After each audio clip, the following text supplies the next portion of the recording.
You see judges disappear on the streets. You see now they are trying to force judges to resign in order to create stalemate. We are getting to a dangerous direction. If people don't meet the qualification, they are shut out. If people don't win elections, they are declared so. So I think that the signaling is what the court should do. And our job is to support the court and say, do it, do the right thing, and restore back electoral justice. Hi guys, Sam Amadi has come out to expose the hidden agenda of ruling party and INEC that caused the resignation of Justice Ugo. That the pressure from the ruling party is too much on him, and this may affect the election petition that is going on. The report done by Chinaza Samuel with regards to the post-election review being done by INEC, chaired by Professor Mahmoud Yakubu, where they talked about logistics. Obviously, we had monitored the election process. We had talked about some of the challenges that INEC encountered, which also forms part of the case before the presidential election petition courts. What are some of the lessons for INEC? Because it seems as if, despite several post-election reviews, we still have the same kind of challenges rear up during election cycles. What are some of the key takeaways from the last elections? I think first, every election will have logistic shortcomings because of project management capabilities that we don't have in this country or don't have enough capacity. But the real thing that INEC always skips is the integrity failure. That's the critical thing. Look, people were not going to break their head. People were not going to go to court. Have you seen, look at the electoral cases, look at the cases in court. None of them is about voting started 30 minutes after schedule. Nobody really goes to court to challenge, logistic failures. What you go to court is, the votes was 40 for A, 80 for B.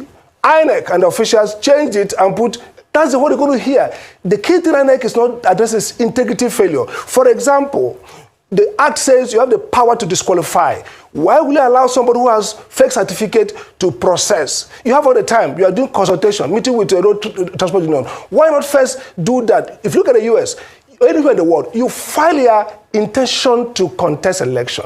The regulator use that intention to do a probe, tell the public. And when people say this person has no qualification or didn't do that, the regulator excludes you. Now, INEC will play dead brain, flood the whole place with people who are not qualified, fake results everywhere, fake certificate. Then after election, they start meeting with road transport workers. Look, the key missing thing in this election was failure of integrity that was either deliberate or based on ignorance.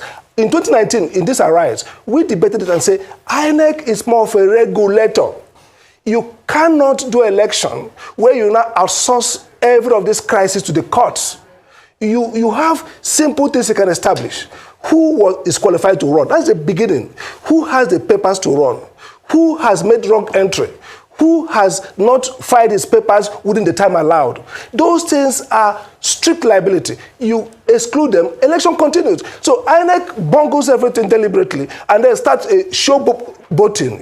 Meet with road transport workers, meet with garage sellers, meet with newspaper printers. That's not the job. The real thing that is at stake in this election is integrity. And integrity is critical to economic development, to democracy. You cannot surrender the regulatory power of the state in order to allow few individuals access power and achieve their political ambition.